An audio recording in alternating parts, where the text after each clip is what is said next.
espírita do mestre Allan Kardec. O resto é prosopopeia. O direito de reclamar. A reclamação tem sido uma constante manifestação do ser humano. Reclama sempre e, muitas vezes, sem o menor sentido. Há pessoas, inclusive, que de tanto e constantemente viverem reclamando, passam a não mais merecer nenhuma atenção e crédito em suas manhas. É conveniente que se entenda que não se deve perder o precioso tempo em pequenas ou grandes revoltas, que, além de prejudiciais ao espírito, não conduzem a nada. Essa observação nos vem de um fato tirado do dia a dia. Estávamos em um supermercado, e após as compras, entramos, também, com nosso carrinho na fila do caixa para o devido pagamento e a saída. À nossa frente estava um casal que apresentava uma situação econômica boa. Já o tínhamos visto no recinto alguns minutos antes. Um pouco inquieto, o marido começou a depositar no balcão, ao lado do caixa, suas compras e a jovem que o atendia somava os valores e separava as mercadorias. Era um gesto mecânico e que a coitada moça executava centenas de vezes ao dia. Esse ritual se prolongou por algum tempo com aquele terrível clim-clim-clim da máquina registradora, representando os gastos do comprador. A cada clim, o homem balançava a cabeça. E, seguem as compras. 2 carrinhos, dos grandes, totalmente lotados.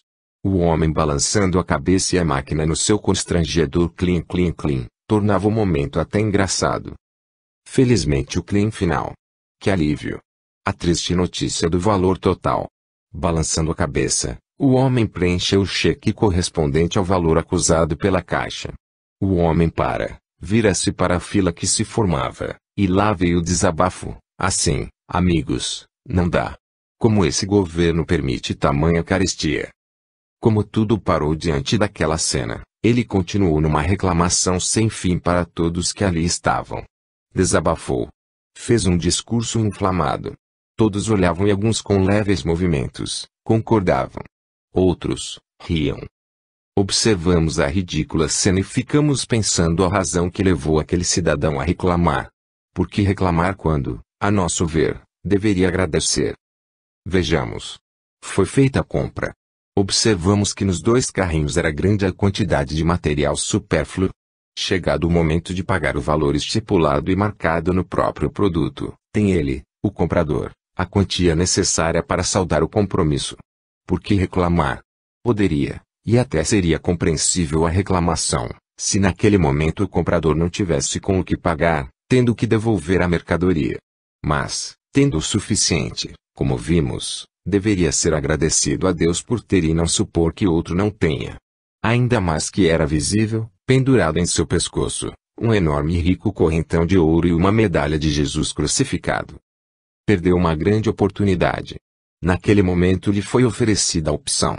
Agradecer a bênção de ter o que tem, elevando sua oportunidade de viver, ou reclamar desprezando as dádivas do Senhor. Lamentavelmente optou por não ser reconhecido aos favores do alto. Assim somos sempre. Reclamamos por reclamar. Maldizemos as coisas por uma insatisfação injustificável. Se merecemos a bênção e oportunidade do recurso, por que imaginar os sofrimentos? Cada um colhe o que plantou e a reclamação, a insatisfação não nos conduz a nada. Antes, isto sim, devemos agradecer o que temos e com isso, embora pouco, minorar o drama daqueles nossos irmãos que carecem do principal. Antes de reclamar, precisamos ver, com muito cuidado, o que estamos doando para aliviar essa legião de carentes que jornadeiam conosco nesta vida. Fica a pergunta: será que aquela criatura que demonstrou tanta revolta participa com seus recursos para minorar a carência de quem ele, em inflamado discurso, defendia? Vamos pensar mais nas nossas reações, pedindo menos, reclamando menos e agradecendo mais a Deus que nos oferece o que hoje temos, embora não seja o que gostaríamos de ter. Obsessores. Emmanuel, na clareza de seus nobres e profundos ensinamentos, nos adverte que o obsessor é sempre aquele que importuna. Assim deixa para nosso discernimento a conclusão de quanto podemos ser agente ou vítima dessa inconveniente, a obsessão. Dizemos agente porque, se todo aquele que importuna é obsessor, no argumento do respeitado benfeitor, temos que convir que nós também estamos, quase ou sempre, a importunar alguém. Importunamos com os nossos atos, com nossas ações, e, também, com a nossa presença. É evidente que o iluminado espírito Emmanuel levou o desequilíbrio pela obsessão ao detalhe. De acordo com o conceito do mestre Allan Kardec, a característica da obsessão é ter, como seu agente ativo, um espírito mau. No entanto, o objetivo da influência de espírito dessa categoria é obter o desequilíbrio da vítima. No caso de quem importuna, embora a ação não seja de um espírito mau, o objetivo é provocado, o que vem a dar no mesmo. Partindo dessa orientação, vamos chegar à dolorosa conclusão de que também estamos na faixa dos obsessores encarnados e, o que é mais lamentável ainda, fazendo sempre com que nos tomem, aparentemente, como vítimas de nossos semelhantes, embora nossos erros e falhas sejam visíveis para todos. Tal fato é muito comum entre os aprendizes do Espiritismo que passam a forçar uma tolerância santificante com os outros, esquecendo-se de que somos também tolerados. Muitas vezes recebemos, em proporção bem mais elevada, o que oferecemos.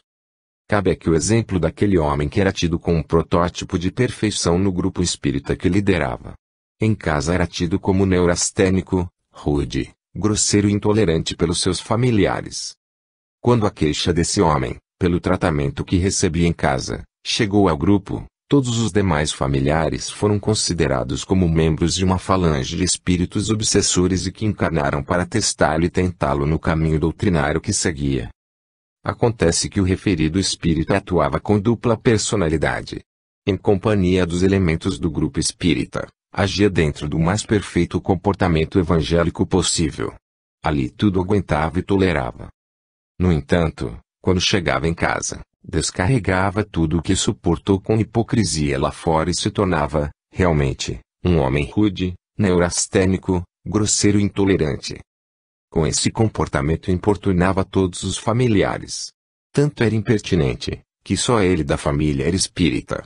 Não havia conseguido converter nenhum membro. Seu exemplo era péssimo. Emmanuel tem a mais absoluta razão em dizer que todo obsessor é aquele que importuna. Quando somos importunados, estamos sendo vítimas. Quando importunamos, estamos operando como agente. No curso da desarmonia, o mais difícil é saber realmente quando estamos importunando alguém ou quando estamos sendo importunados, ou seja, quando somos os obsessores e quando somos os obsediados. Os aventureiros. O exercício mediúnico depende dos espíritos. Necessitando do medianeiro encarnado, os espíritos não guardam uma dependência absoluta, para a realização dos fenômenos indispensáveis à progressão de nossa humanidade, de uma pessoa determinada ou especial. Se uma deixa de servi-los ou atendê-los, eles buscam outras. Os desígnios do alto não ficam sujeitos à colaboração dos homens. E ninguém pode determinar-lhes as manifestações. A mediunidade depende, pois, dos espíritos. Deve ser, por tal, gratuita. Roque Jacinto. Já ao tempo de Jesus, mestre de amor e sabedoria, foi recomendado que se deve dar de graça aquilo que nos vem de graça. Para o que não despendemos recursos financeiros, não é justo e nem se deve usufruir rendimentos com o seu exercício. Com o advento da doutrina espírita, esse princípio foi reforçado e recomendado. Isso para que se adquira, principalmente, credibilidade no propósito de servir. No entanto, em razão da quase total insegurança que graça pelo mundo, e o pouco resultado que tem produzido as ciências na área psíquica, aqueles aflitos e desconsolados passaram a procurar os recursos da mediunidade para alívio e solução de seus problemas. Muitos, alguns médiuns e outros não, viram nessa procura uma forma de ganhar a vida e profissionalizar-se. Como essa atividade não é nova, pois vem desde antes de surgir o Espiritismo, a ideia foi sendo aplicada. Embora inicialmente a ação coercitiva do Estado se fizesse, atualmente, já há uma grande liberdade de ação, o que torna o campo aberto para quem quiser nele trabalhar. Chegou a tal ponto que, o que antes era velado e feito com muita discrição, tomou um rumo aberto e comercial confessado. Os aventureiros se divulgam pelo rádio, pela televisão, pela imprensa, e até através de volantes esparramados pelas ruas ou distribuídos de porta em porta, e a procura é tão grande que muitos só atendem com hora marcada.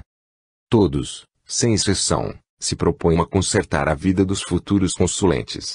Até aí, nada demais. O alívio de uma aflição não tem preço.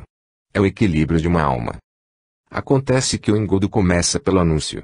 Na impossibilidade de qualquer referência pessoal, apresentam-se como médium espírita. Essa condição, atualmente, dá status. Como resultado da consulta, geralmente é recomendado, ao paciente, banhos disso, sacrifícios vários, retornos, viagens, despesas etc.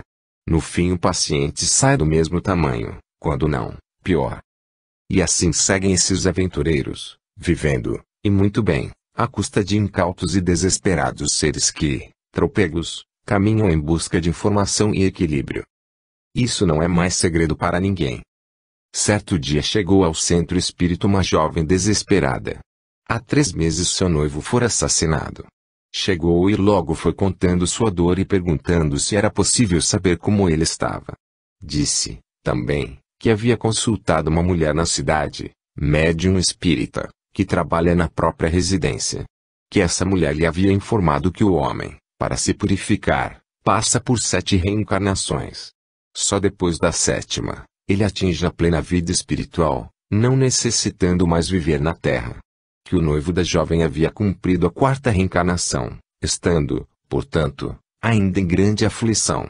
No entanto, com algum trabalho especial, ele voltaria. Mas, para isso, como especial trabalho em favor do jovem desencarnado, a jovem noiva precisava, durante várias semanas, comparecer diante da médium, para descarregar seus males. Acontece que a médium cobrava por cada visita e trabalho. A jovem já estava desistindo, de tão caro que estava ficando aquela situação.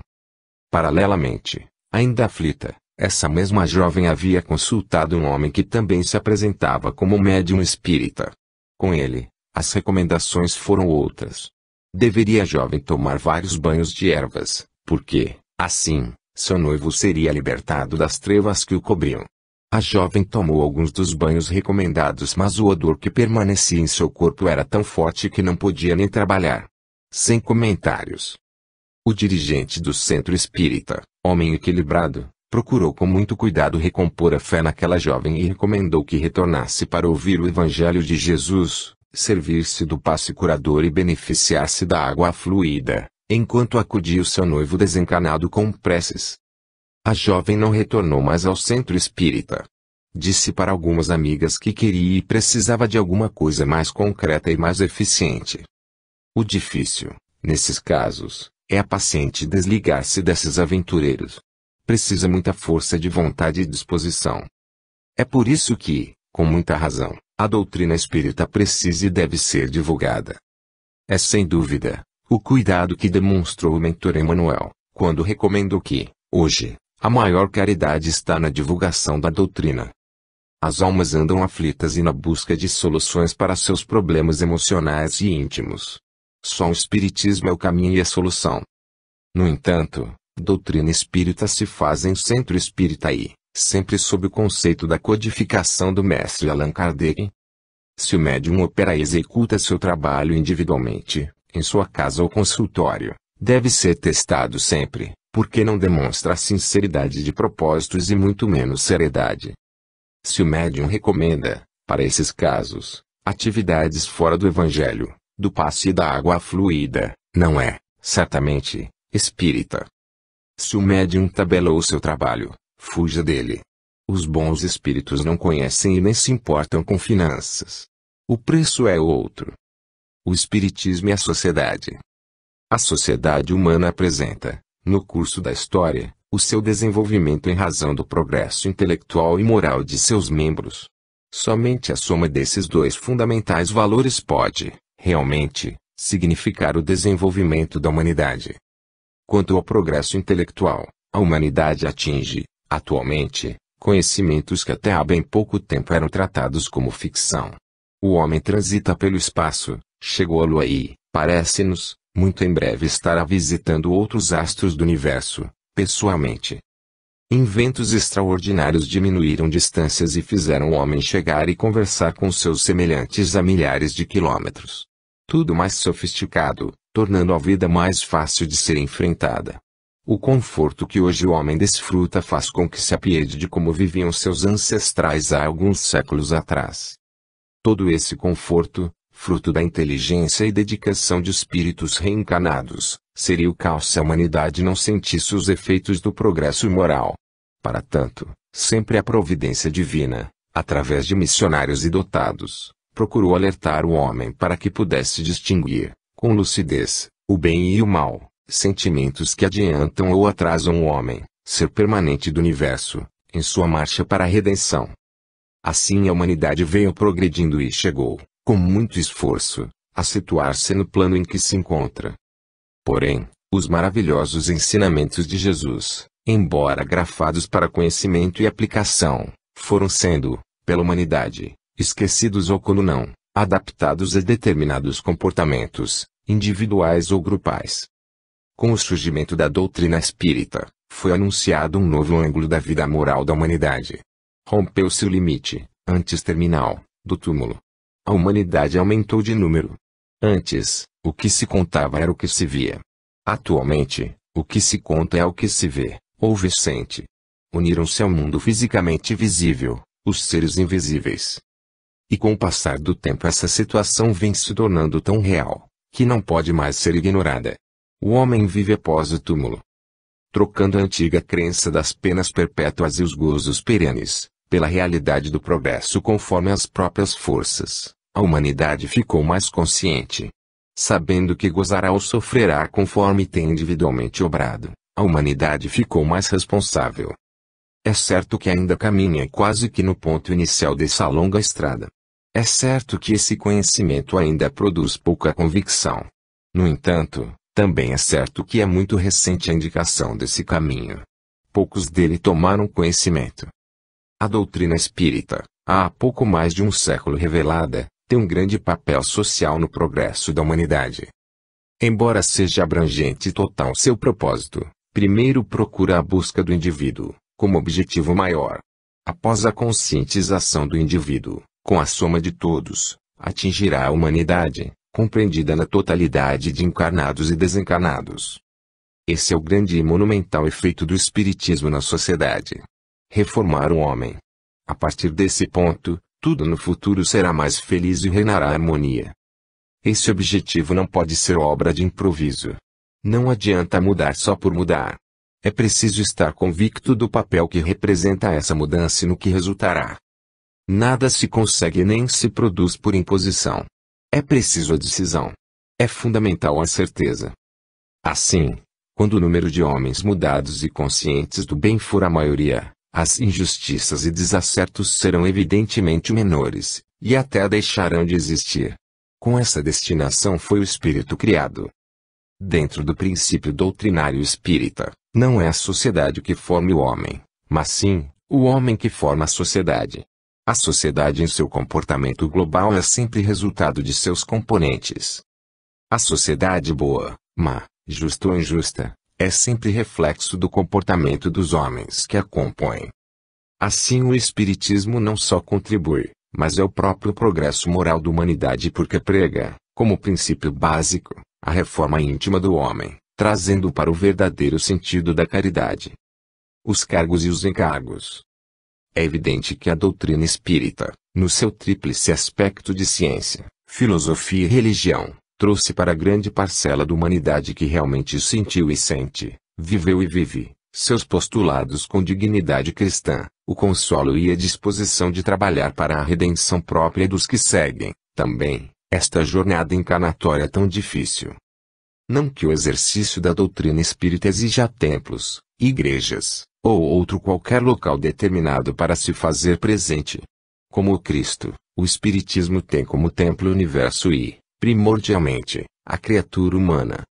No entanto, como medida de respeito às normas sociais, preciso se faz que a organização de seus seguidores recebe o devido tratamento. O centro espírita é o local para esse fim. Representa, para o espírita, a sua casa de fé. É um local encarado como uma escola, uma oficina de trabalho, como um lar e é, enfim, o local que proporciona a demonstração da convicção própria e o trabalho para a transformação para o bem do semelhante. a partir do centro espírita organizado, dentro das convenções e determinações administrativas do poder temporal constituído, passa a exigir e ter representatividade social. Alguém ou alguns precisam assumir a responsabilidade de dirigir seu caminho e responder, perante as autoridades públicas, sobre o cumprimento das obrigações. No entanto, para o exercício dessas tarefas, muitos se negam, por personalismo, a atender às exigências dos cargos e dos encargos. Preferem agir e caminhar sozinhos e independentes. Outros, por paradoxal que possa parecer, também, por personalismo, procuram e disputam os cargos como realização pessoal. E vão acumulando todos os cargos do que são oferecidos e os que não são oferecidos. Disputam como se fossem honrarias, e o fazem diretamente ou por insinuação. E sem limite. Na realidade fogem, essas almas, ao bom senso. Geralmente nesses casos o resultado é catastrófico. Pouco se faz pelo acúmulo de muito que se tem por fazer. É um ato de disciplina e de descuido com o tempo. É possível que sejam poucos os que obram nesse sentido. No entanto, existem. É lamentável. E com esse desequilibrado comportamento, vão desnaturando e proporcionando o descrédito das instituições. A representatividade decai por absoluta falta de autocrítica. Nesse acúmulo de cargos e encargos, alguma coisa tem que perecer. Infelizmente as horas do dia não aumentam em razão do volume indisciplinado de tarefas que se assumem. Como as responsabilidades vão exigindo cumprimento, e as cobranças aparecendo, geralmente o primeiro encargo que sofre o descuido é o lar. Justamente aquele onde as responsabilidades são maiores perante a vida. A família passa a ser considerada como mais uma área de dependência do horário. As horas são divididas parcimoniosamente para que todos os encargos e responsabilidades sejam atendidos. E, como quem assume com indisciplina opera com desequilíbrio, tudo passa a ser de afogadilho. Quando as pessoas que assim procedem acordam, ou estão desmoralizadas ou perturbadas. Antes de assumir qualquer compromisso, é preciso discernir como se vai cumprir tal responsabilidade. O pouco com Deus é muito, sem dúvida. Palestras espíritas. Como parte integrante de fundamental importância do processo de divulgação da doutrina espírita, as comunidades e os centros espíritas, periodicamente organizam palestras para exposições doutrinárias. Para isso o movimento conta com ceareiros dispostos e que, integrados nessa tarefa, realizam sacrifícios que poucos compreendem. Partindo do princípio de que santo de casa não faz milagres, em todos os eventos são os espíritas de outras cidades convidados a ocupar a tribuna nessas ocasiões. Convencionou-se tratá-los de oradores espíritas, embora nem todos os que estão nesse campo de trabalho sejam realmente. O mais das vezes são expositores que, embora as limitações naturais, levam ângulos da doutrina muito bem explicados e muitas dúvidas podem ser sanadas na mente daqueles que têm ouvidos abertos para ouvir. De fato, os oradores da própria cidade que organizam o evento apresentam alguma inibição em tratar de assuntos mais sérios, pois, por conviverem mais intimamente com todos da localidade, conhecem seus problemas e poderiam ser mal interpretados no uso de determinadas expressões. É o triste problema da carapuça. Assim, outro orador, estranho ao meio, mas e melhor será catado e interpretado em sua exposição. No entanto, algumas comunidades ainda não conseguiram entender muito bem o que seja esse trabalho e muito menos a luta que travam esses expositores para servir a causa espírita. É uma luta essa que se caracteriza desde a própria imperfeição do orador, até o dispêndio de energias e recursos.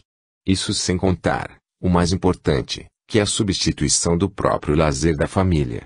É sem dúvida um sacrifício que fazem em nome do Senhor. Por falta de compreensão, muitos são desconsiderados, inclusive por capricho pessoal de líderes, ou desatenção pelo trabalho alheio, com cancelamento de palestras em cima da hora, colocando esses nobres ceareiros em situações constrangedoras.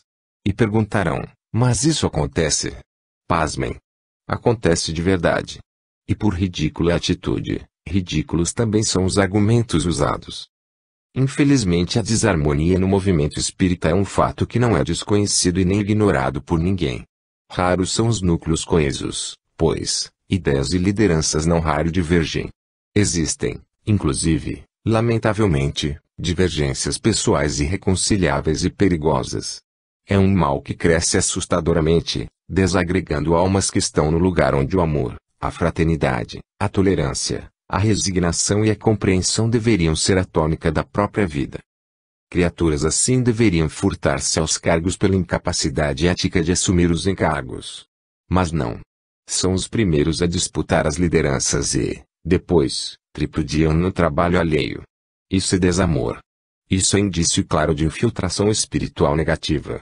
Isso desagrega e desestimula pessoas que, embora limitadas em seus dotes, são fiéis e sinceras seguidoras do Cristo. No fundo, o movimento espírita sofre as consequências da incúria de uns poucos despreparados, que ainda não conseguem compreender e respeitar os seus semelhantes. O clero católico foi e está aos poucos desmoronando, em virtude da imposição hierárquica de seus membros. A rigidez da hierarquia protestante também levou a unidade para as várias e diferentes ramificações que vemos hoje. O Espiritismo, por ser a própria libertação, dispensa hierarquia e endeusamentos pessoais. A organização fica por conta dos homens que, no entanto, precisam entender que jamais as vontades pessoais se impõem em detrimento da verdade espírita e, particularmente, do espírito de solidariedade e respeito que deve nortear as decisões. Quem não tem equilíbrio suficiente para romper as barreiras do ego, não pode pretender explodir e arrombar disposições alheias. Quem não sabe como comportar-se em casos inéditos, não pode pretender liderar grupo dentro do movimento espírita.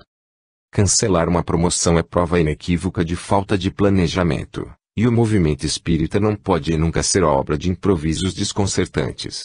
Antes de se programar alguma promoção, devemos planejar o seu andamento prevendo, inclusive, um possível insucesso, fato normal e perfeitamente explicável por ser obra dos homens. E esse cuidado é importante porque uma repercussão negativa atinge não só os espíritas mas, e principalmente se reflete fora do arraial espírita. Para esses nobres e valorosos espíritas que com desinteresse pessoal estão sempre dispostos a levar e cantar ao mundo as verdades do Cristo, deve ficar sempre o preto de gratidão de todos. Quando se deslocam algumas dezenas ou milhares de quilômetros para o cumprimento de compromissos assumidos em nome do Senhor, levam e retornam consigo a paz interior de um apóstolo. Paz. Seria lamentavelmente desesperador se não pudéssemos vislumbrar com convicção para o futuro, a paz real e duradoura que almejamos. Para essa certeza a doutrina espírita, como consolador prometido por Jesus, veio florir os nossos dias. Por mais difícil que se nos apresente a provação desta vida, sabemos que ela continua infinita e que fomos criados para a perfeição e a felicidade. Para esse entendimento é o espírita convocado e lhe compete dar curso aos ensinamentos sublimes que abundantemente recebe do mundo maior. E essa paz pode e deve ser ensinada por aqueles que, mais felizes, animam a própria vida com a luz e a alegria de Jesus, por aqueles que nunca se arrependeram de haver propugnado pelo bem, pela verdade e por tudo de útil que a vida oferece. A paz é consequência da harmonia, do entendimento, da cooperação, que a criatura humana achar por bem exercer. Enfrentando a calúnia, a difamação, a injúria e outros pesados tributos, precisamos nos munir do entendimento fraterno. Desarmados de preconceitos, cada um terá o seu dia na caminhada do progresso. É o alicerce da fé e da esperança de viver. Nada vale pregar a nossa convicção por palavras se não a pregamos, antes de tudo, pelo exemplo. Como exigir a conversão do semelhante quando ainda não se está convertido e convencido do caminho que se segue? A paz é um patrimônio que primeiro deve ser oferecido para, depois, ser pedido. Assim procedeu o meigo Rabi da Galileia. Sempre ofereceu sua paz. Ainda hoje. Ele nos oferece. Apenas, despreocupados, não percebemos. Paga. Disse Jesus que devemos amar nossos inimigos, esquecendo as ofensas e procurando sempre voltar o nosso coração aos desafetos. Não é suficiente o esquecimento e o perdão aos ofensores. É importante, mas muito importante mesmo, que o homem esteja disposto a obrar no bem em favor daquele que o feriu.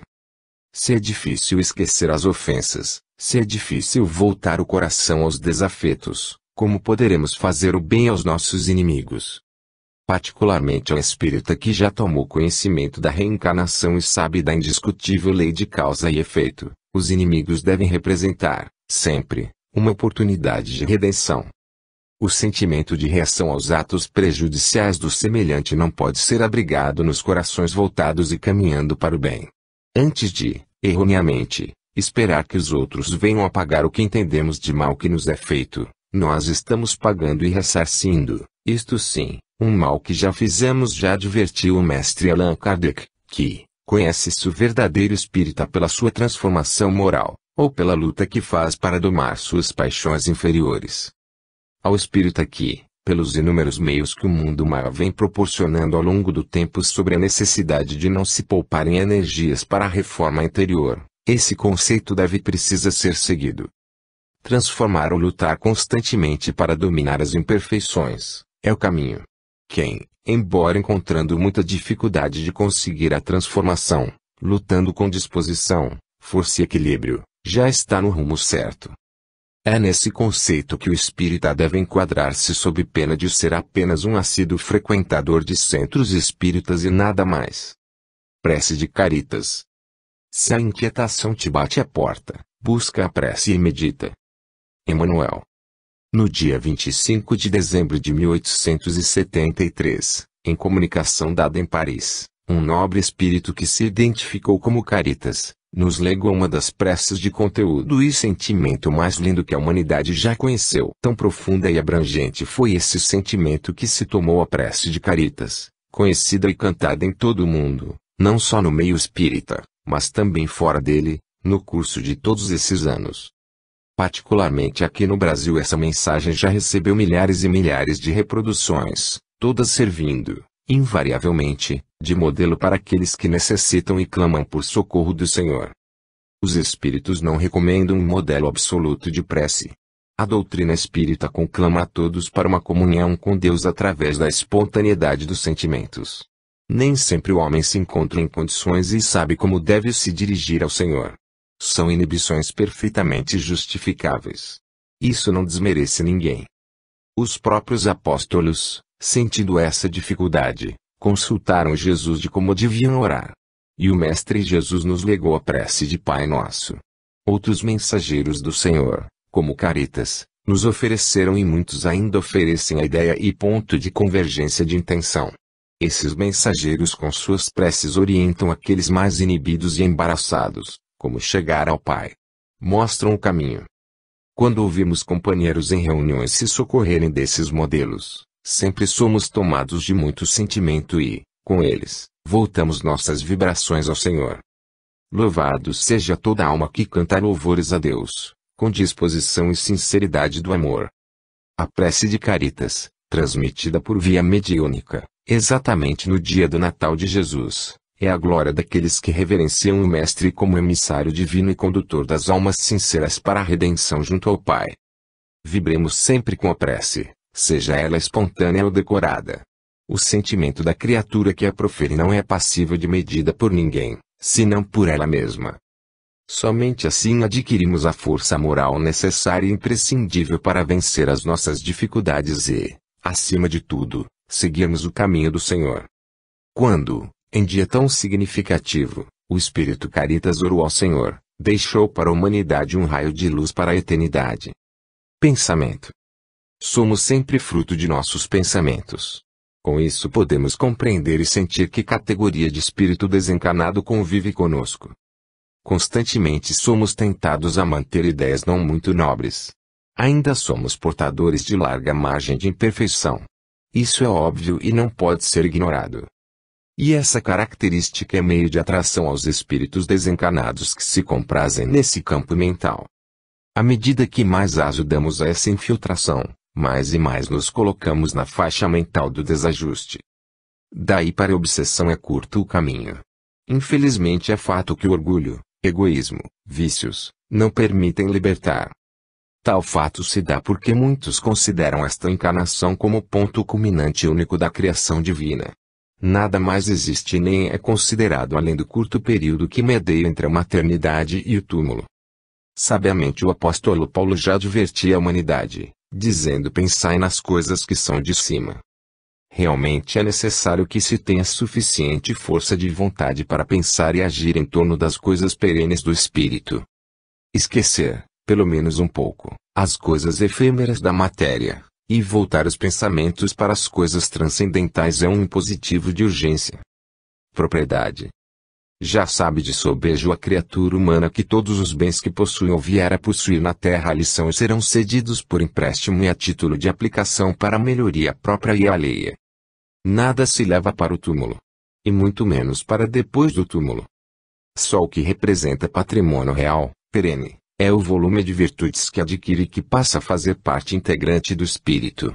Deve, pois, o espírito, ser um repositório dessas virtudes. Ainda assistimos criaturas aumentando a qualquer preço seu patrimônio material. Quantas injustiças e quantas iniquidades se produzem, numa ânsia louca de ter mais e mais poder. Quantas criaturas caminhando estropiadas pela vida à procura de uma migalha que sobra em mãos de alguns poucos. Quantos lamentos irão chorar amanhã? Quantas sofridas vidas se perdem no labirinto da riqueza material mal administrada para o bem? Quanto desprezo para as recomendações de Jesus, o símbolo do respeito e do amor aos semelhantes.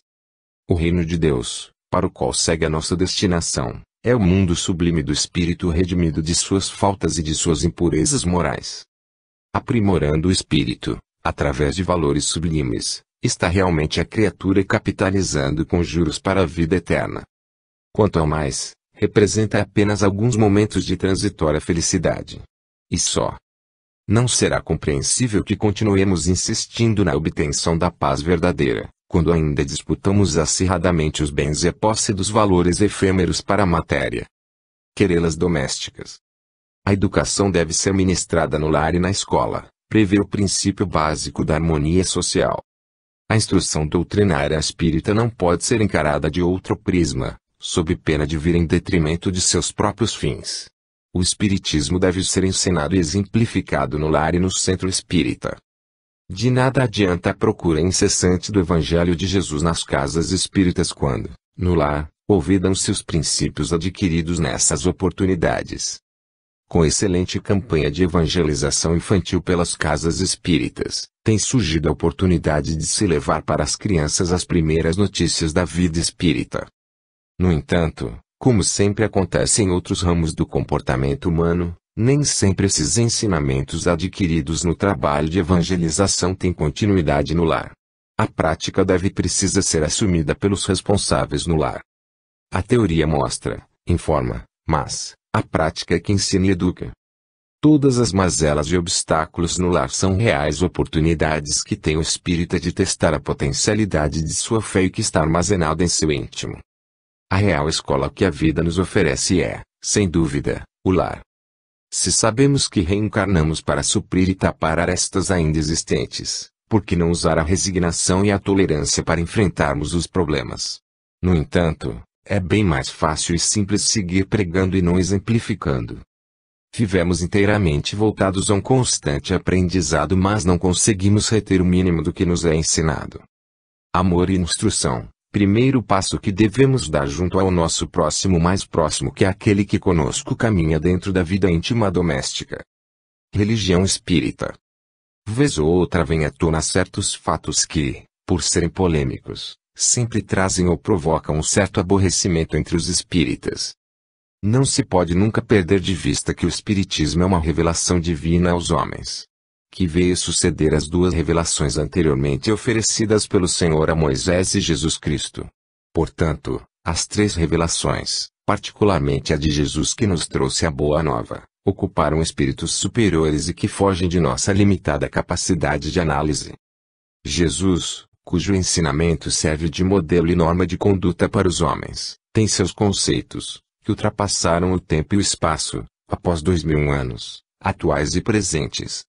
Tanto Moisés quanto Jesus enfrentaram, cada um em sua época, uma humanidade no mais absoluto desequilíbrio hostil para o entendimento das coisas transcendentais, pois, os homens eram materialistas e insensíveis aos problemas dos semelhantes.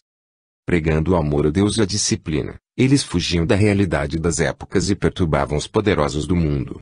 Jesus, modelo perfeito, Sofreu toda sorte de perseguições dos poderosos pela sua pregação.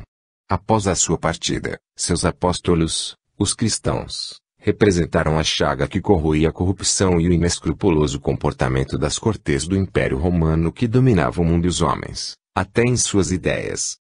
Mas como tudo que é nobre e digno se esquece e modifica, também o legado cristão foi sendo paulatinamente modificado e esquecido pelos homens. De tanto cair, aquele grupo que autoelegeu-se representante do Cristo na Terra, e o único passaporte para a eternidade, atingiu a nódoa máxima quando, em 1203, instala o Tribunal do Santo Ofício, a Inquisição, que torturou a humanidade mais que todas as guerras juntas. Ainda sob esse clima, surge por misericórdia divina, a terceira revelação que é o Espiritismo. E surgiu não como uma manifestação humana, mas como uma dádiva dos Espíritos do Senhor e, pelas mãos de um missionário escolhido, o mestre Allan Kardec. É evidente, e isto manda bom senso e cautela, que pelo poder que exercia o clero, não poderia este, como não foi, ser combatido aberta e sistematicamente, pois, acima da coragem do codificador em cumprir sua missão, estava o êxito do programa e da revelação, previamente acordado no mundo maior de que a humanidade carecia muito. Essa razão de Allan Kardec ter primeiro divulgado os fatos, procurando não confundir as coisas. Falou em filosofia, ciência e moral, dando, a este último alicerce doutrinário, o sentido da religião espírita. Mesmo assim, sofreu o ataque de acelerados do clero, com o famigerado Auto de Fé de Barcelona, onde a indigesta Inquisição determinou queima, em praça pública, de 300 exemplares de obras espíritas. No entanto, como os cristãos que superaram pela fé e pela persistência o poderoso Império Romano, Allan Kardec e o Espiritismo, já uma realidade incontestável, superaram a perseguição do clero e seus adeptos.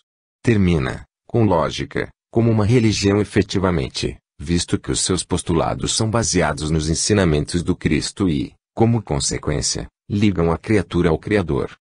Assim como Jesus ensinou aos seus discípulos orar, legando-nos a prece de Pai Nosso, Allan Kardec, compreendendo a dificuldade de muitos, deixou-nos um livro de preces espíritas.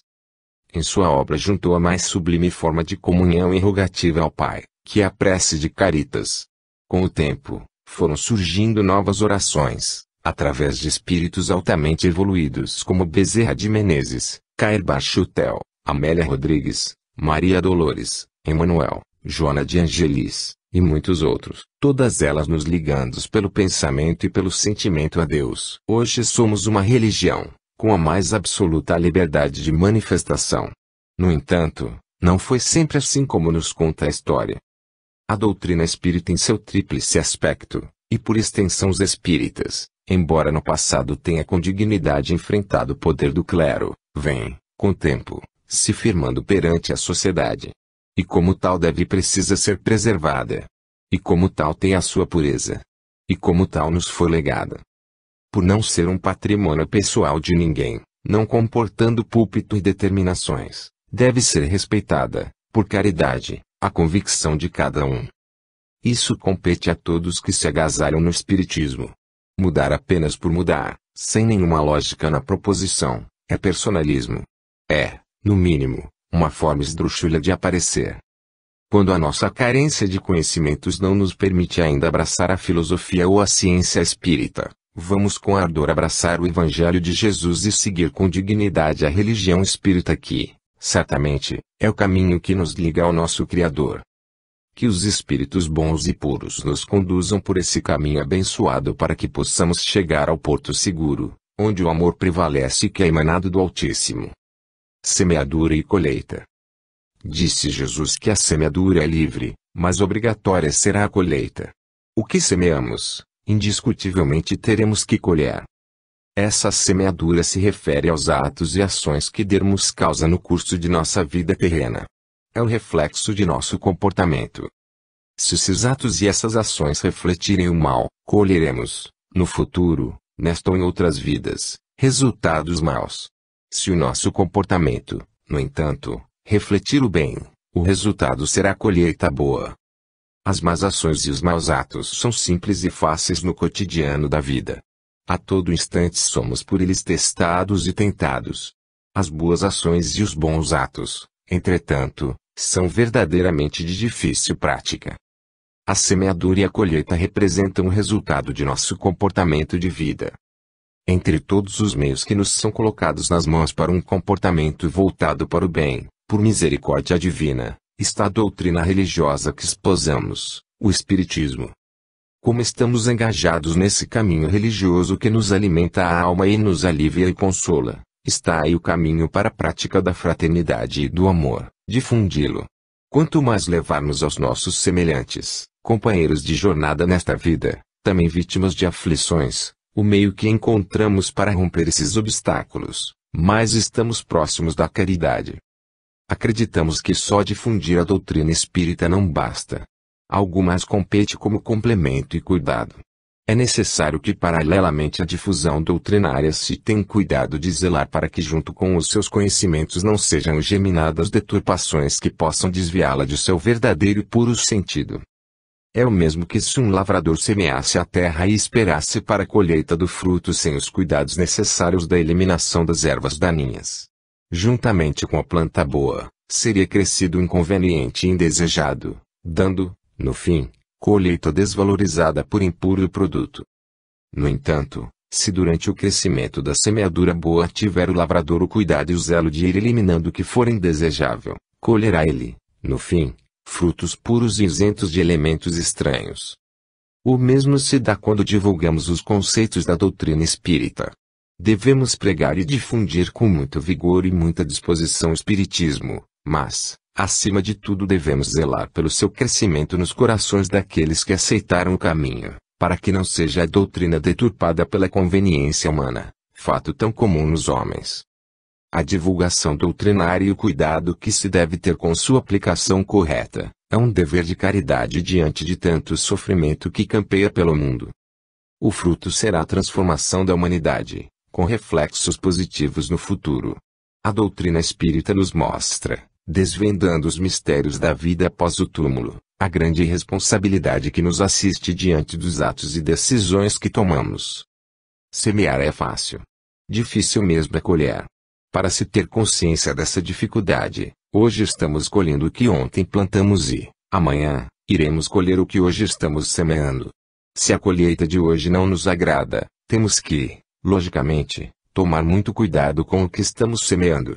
Isso é fundamental. Silêncio. Em silêncio continua o Cordeiro de Deus esperar, através de todos os problemas que estamos vivendo, para que seja sentido o toque de alerta a toda a humanidade. Espera por aqueles que têm ouvidos para ouvir e olhos para ver. Quantas vezes somos alertados veladamente pela espiritualidade superior a mudar de rumo anal que ocupamos, porque a tormenta está à nossa frente. Essas advertências são clarinadas que soam com muita frequência.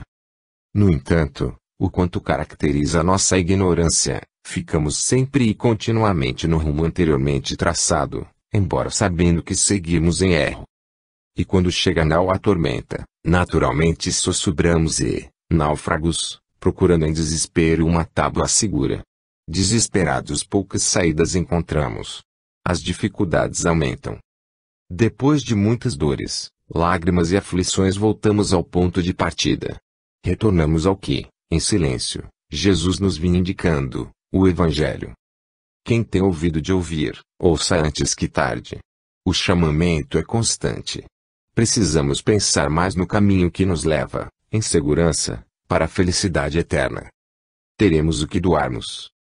Um dia, que será noite em teus olhos, deixarás pratos cheios e móveis abarrotados, cofres e enfeites, para a travessa da grande sombra. Entretanto, não viajarás de todo nas trevas, porque as migalhas de amor que tiveres distribuído, estarão multiplicadas em tuas mãos como bênçãos de luz.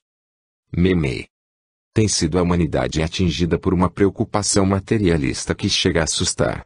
Em todas as ocasiões só se ouve falar de como e onde aplicar melhor os bens. Poucos, embora existam, apresentam preocupação mais sublime. Poucos se interessam em acudir àqueles mais necessitados. Poucos se voltam para solucionar as dores dos aflitos. As grandes desgraças que a imprensa vem relatando diariamente provocam reflexões mais profundas, Mas de concreto, para aqueles infelizes que transitam ao nosso lado, nenhuma solução é oferecida. E esse fenômeno é comum a todos os caminhos religiosos. Nunca se falou tanto em Jesus como atualmente. Nunca se esteve tão distante dele como hoje. As nações consomem valores incalculáveis em objetos e meios de destruição. A humanidade vive perplexa diante de tanta violência. No entanto, populações inteiras passam fome. Lutam com o flagelo das epidemias e concorrem com o abandono. As instituições de caráter assistencial, de todas as filosofias religiosas, que se dedicam a minorar um pouco a carência do semelhante, vivem, constantemente, lutando para continuar em seus abençoados fins. Zelosas almas, poucas, oferecem seu tempo e, geralmente parcos recursos, para essa finalidade. Quantas criaturas sem ter o que vestir, e quantos armários lotados, quantas mesas vazias e quantos se banqueteando em seus lares, em um desperdício louco, quantos, agressivamente desfilando suas riquezas pelas colunas sociais, enquanto miseráveis aflitos clamam por um pouco que a eles sobram. Resta-nos meditar nas palavras de advertência desse esplendoroso Espírito Meimei. Que essa clarinada sirva de chamamento a todos. Que se forme a grande cruzada em torno das recomendações de Jesus. Se nada é possível ser feito sozinho, vamos entregar nossos esforços e nossa contribuição àqueles poucos que estão engajados no atendimento ao semelhante. Uma coisa não mais podemos, propositalmente, ficar ignorando: teremos amanhã aquilo que hoje doarmos. É da lei. Trabalho. O homem, após tomar consciência dos valores transcendentais que lhe oferece a doutrina espírita, apoia toda a sua força no amor ao próximo, visto que passa a sentir como absoluta necessidade de, direta ou indiretamente, servir. Se não realizar a cooperação hoje, fica em débito para o amanhã. O tempo não para aguardando sua indecisão. As horas e os dias correm sem cessar. A realização do bem pede urgência. Os recursos que as horas oferecem são ultrapassados sem que o homem seja consultado. Todo o bem que é praticado, em trabalho honesto realizado, representa meios que podem, amanhã, ser usufruídos em favor da própria elevação. O homem ajuda hoje, para ser ajudado amanhã. Toda a dificuldade que tiver, mesmo quando ferido em seu íntimo, são momentos supremos para que sejam superados os problemas e compromissos de ontem. O trabalho em favor do semelhante é a senha para que a humanidade possa chegar ao Senhor. É importante que o trabalho para servir ao semelhante tenha proveito e que seja fundamentado, não em quantidade, mas sim, em qualidade. Nem sempre quem serve muito, serve bem. É preciso discernir e trabalhar com disciplina e avaliando, sempre, o resultado. Tempo. Todas as criaturas gozam o tempo e, raras, aproveitam-no. André Luiz. Já disse o filósofo inglês J. Cahill, que a falta de tempo é a desculpa de quem perde tempo por falta de método. Realmente, embora aparentemente rigoroso o conceito, prevalece com mais clareza nos dias atuais. É preciso ter o tempo devidamente planejado. Com tanto avanço da ciência e da tecnologia, tudo passou a exigir mais ação do homem. O trabalho, a manutenção, o lazer, enfim, tudo ficou mais difícil. Tem sido uma constante a luta do homem com o tempo. E este parece, pelas preocupações das criaturas, que passa mais rápido. Tornou-se, o tempo, um algoz. Tudo a ele é atribuído. E ele, o tempo, sem a mais mínima consideração segue o seu curso, sem preocupar-se com aqueles seres que dele dependem. Como o tempo passa sem preocupar-se com os homens, estes também deveriam despreocupar-se com ele. O tempo é danado no seu alucinante ritmo, e a criatura humana, sempre aproveitadora das circunstâncias, disso faz o seu meio e forma de não realizar o que lhe compete. O homem será feliz e conseguirá realizar alguma coisa quando despreocupar-se, não der importância, também, para o tempo. Ele segue o homem também. Como ele vai passando, desprezando a vontade do homem, este também deve ir trabalhando e seguindo sem essa preocupação. Esta observação vem a propósito de muitas criaturas humanas não realizarem seus compromissos por absoluta falta de tempo. É uma desculpa constante e muitas vezes aceita e até respeitada. Não é o tempo que nos conduz. Outros fatores a ele são superiores, sem dúvida. O tempo não realiza. Ele apenas proporciona a realização. Quantas falências judiciais se observam em nome da falta de tempo? Quantos sofrem por não tê-lo aproveitado com disciplina e convicção? Um jovem, com seus 40 anos de idade, dizia da tribuna espírita que, lamentavelmente, havia conhecido o espiritismo tão tarde. E acrescentava: será que dá tempo? O que teria sido da extraordinária missão do mestre Allan Kardec se, aos 54 anos de idade, tivesse perdido a oportunidade que o tempo lhe oferecia, fazendo a mesma pergunta? Simplesmente o codificador desprezou o tempo e trabalhou. E hoje estamos, todos, usufruindo dessa bênção, legada por quem não teve medo do tempo. Que seria de uma missão tão nobre se o médium Chico Xavier olhasse e clamasse com o tempo? Que seria se o tribuno espírita Divaldo Pereira Franco se preocupasse e se entregasse ao tempo? E todos esses espíritos missionários viveram e vivem com o tempo. Apenas o trabalho, para eles, é o que conta. O tempo é secundário. Apenas aconteceu que o homem condicionou seu comportamento dentro do tempo que limitou. Nada mais. Para o trabalho, exercício fundamental da vida, só existe conta, disposição e a vontade.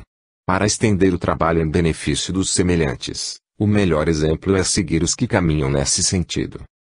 Sempre os mais ocupados são os que mais servem. Há tempo, disposição e vontade. Aquele que nada realize será engolido pelo tempo e responderá, amanhã, pela inércia, pela acomodação, pela inoperância. Se a noite ou é dia, se é período da manhã ou período da tarde, se o relógio anda ou para, nada disso importa. A aflição, a dor e a carência não marcam horário. Estão sempre a procurar refúgio nos homens dispostos a servir. O espírita, que conhece o verdadeiro sentido da caridade, sabe que fora dessa ação não há como se salvar, deve desprezar o tempo e servir com disposição. Amanhã, na pátria espiritual, vamos ver que o tempo não conta. Tempo de provas. Tudo tem o seu tempo determinado e há tempo para todo propósito debaixo do céu. Salomão. Quase sempre tem sido para os espíritas uma válvula de escape a lei do karma, como solução e justificativa para todas as aflições. Vez por outra se ouvem certas queixas que se encerram sempre com a expressão: é o karma que tenho. Deve sempre ser perguntado qual a providência que está sendo tomada para que essa aflição seja eliminada ou, pelo menos, diminuída em sua intensidade. Também, de ordinário, vem uma série de razões sobre débitos do pretérito, ficando a queixa em lugar de destaque e o problema na mesma proporção. A lei divina nunca foi e nem será assim tão rígida. Mesmo porque, parte do débito do passado será sempre liquidado no presente, com a intensidade que nossa reforma íntima permitir. Assim, os males serão abreviados, nesta existência, à medida que o comportamento da criatura humana permitir. Para justificar essa misericórdia do alto, conta-nos o espírito Humberto de Campos a história daquele homem bom que teve esmagada a ponta de um dos dedos da mão, deixando seus amigos, e ele próprio, surpresos com o fato, considerando-se seu imenso amor aos semelhantes e o bondoso coração. Aparentemente, para todos, aquilo que aconteceu foi uma grande injustiça de Deus. Até a aparente vítima ficou um pouco convencida da injusta situação que estava atravessando. Consultado o guia espiritual da vítima, este disse-lhe que deveria, ao invés de reclamar, louvar o Senhor por tanta misericórdia. Acontece que, no passado, aquele homem fora proprietário de escravos e, muito rigoroso e impiedoso, havia determinado o esmagamento de um dos braços de um infeliz servo, em uma moenda de cana, pois, o escravo havia roubado, do celeiro, algumas provisões. Deveria, então, receber nesta vida, um mal que viesse ressarcir aquele débito. No entanto, pelo comportamento altamente cristão e a grande dedicação para com os semelhantes, seu débito foi ressarcido com apenas o esmagamento e a perda da ponta de um dos dedos da mão. É fácil de se ver, pois, que nem tudo é tão rígido quanto se quer fazer parecer. O diapasão da sentença é o comportamento da criatura humana diante da lei divina. No entanto, o fato se torna mais agudo quando o problema é de ordem física. Enquanto estiver o homem labutando com harmonia com seu semelhante, ele vai, de uma forma ou de outra, suportando. sempre encontra algum meio de superar a difícil convivência. No entanto, quando a dor é física e o mal não encontra a solução na ciência humana, é a hora do desespero e do desequilíbrio. Não se deve pensar nunca que o karma começa quando os recursos da ciência